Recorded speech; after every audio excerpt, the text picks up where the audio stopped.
আসসালামু আলাইকুম এভরিওয়ান। আজকে আমরা ষষ্ঠ শ্রেণীর বিজ্ঞান বইয়ের অবশ্যই অনুশীলনী যে বইটি রয়েছে 9 পৃষ্ঠার এই যে আমরা কিছু প্রশ্ন দেখতে পাচ্ছি, এই প্রশ্নগুলোর উত্তরের সমাধান করব। তো তোমাদের কাছে মনে হচ্ছে প্রশ্নগুলো বেশ জটিল, বাট তুমি যদি অনুসন্ধানী বইটা পড়ো এবং প্রশ্নের আগের পৃষ্ঠায় যে এখানে আমাদের কিছু দ্বিতীয় সেশনে যে কিছু কথা রয়েছে যে নক্ষত্রের নিজে আলো আছে, সূর্য তাই একটি নক্ষত্র, তাই না? সূর্যকে ঘিরে যে সৌরজগৎ তার সম্পর্কে আমরা অনেকেই জানি। এছাড়াও সূর্য ছাড়াও মহাবিশ্বে যে কোটি কোটি নক্ষত্র আছে তা অল্প একটা আমরা খালি চোখেও দেখতে পাই। নক্ষত্রের আবার দল বেঁধে গ্যালাক্সির রূপ নিয়ে একসাথে থাকে। আমরা গ্যালাক্সির নাম হলো আমাদের এই গ্যালাক্সির নাম হলো মিল্কি ওয়ে বা ছায়াপথ। এখানেও কিছু কথা বর্ণনা করা আছে। কল্পনার অতীত বিশাল মহাবিশ্ব, এই সব কিছুর একটা শুরু তো নিশ্চয়ই ছিল, তাই না? তো সেখান থেকে কিভাবে শুরু হলো সে সম্পর্কে বলা আছে এবং কিছু গল্পের কথা বলা আছে, সেম কিছু কথাবার্তা বলা আছে।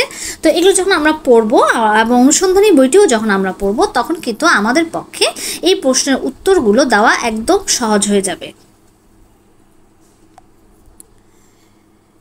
ওকে, তো আমরা এই প্রশ্নের উত্তরগুলো এখন বই দেখব যে কিভাবে লিখতে হবে। তো চলো আমরা বইয়ে চলে যাই। বিশ্বজগতের গঠন নিয়ে মানুষের ধারণা আগে কী ছিল? প্রাচীনকালে মানুষ তার চারপাশের জগৎকে দেখে খুব স্বাভাবিকভাবেই ধারণা করেছিল যে পৃথিবীর সমতল এবং পৃথিবীকে উপর করে রাখা বাটির মতো একটা আকাশ ঢেকে রেখেছে। সেই আকাশেই মেঘ, চাঁদ, সূর্য লাগানো থাকে, যেগুলো পৃথিবীকে ঘিরে ঘুরতে থাকে। দেখো, আমার কিন্তু অল্প ছকের মধ্যেই কিন্তু লেখা হয়ে গেলো। আমাকে মূল কথাগুলো লিখতে হবে শুধুমাত্র, ঠিক আছে?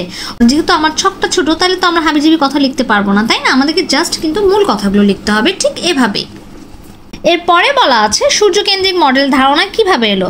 সূর্যকেন্দ্রিক মডেলের ধারণা মৌলিকভাবে এসেছে হিলবার্ট রাসেলের কাজের ফলাফল থেকে। তিনি মূলত একজন জ্যোতির্বিদ, আমেরিকান জ্যোতির্বিদ, তো যার কাজ 1900 শতাব্দীর শেষ দশক থেকে 20 শতাব্দীর প্রারম্ভে হয়েছিল। এগুলো কিন্তু এই ধারণাগুলো কিন্তু আমাদের অনুসন্ধানী বইয়ে রয়েছে।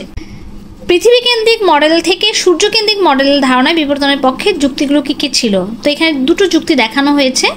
বিজ্ঞানী গ্যালিলিও টেলিস্কোপ ব্যবহার করে নিয়মিত মহাকাশ পর্যবেক্ষণ করেন যে সকল গ্রহেই সূর্যের কে ঘিরে ঘুরছে। আর 2 নম্বর হচ্ছে মহাকর্ষ বলের সূত্র ব্যাখ্যা করে সূর্যকে ঘিরে বিভিন্ন গ্রহের প্রদক্ষিণ নিখুঁতভাবে ব্যাখ্যা করা সম্ভব না। তো এই যুক্তিগুলোই ছিল পৃথিবীকেন্দ্রিক মডেল থেকে সূর্যকেন্দ্রিক মডেলের ধারণার বিবর্তনের পক্ষে। তো আজকে এই পর্যন্ত। যারা আমার চ্যানেলটিকে সাবস্ক্রাইব করেছো তাদেরকে অসংখ্য ধন্যবাদ, আর যারা সাবস্ক্রাইব করো না প্লিজ সাবস্ক্রাইব করে দিও। ধন্যবাদ সবাইকে।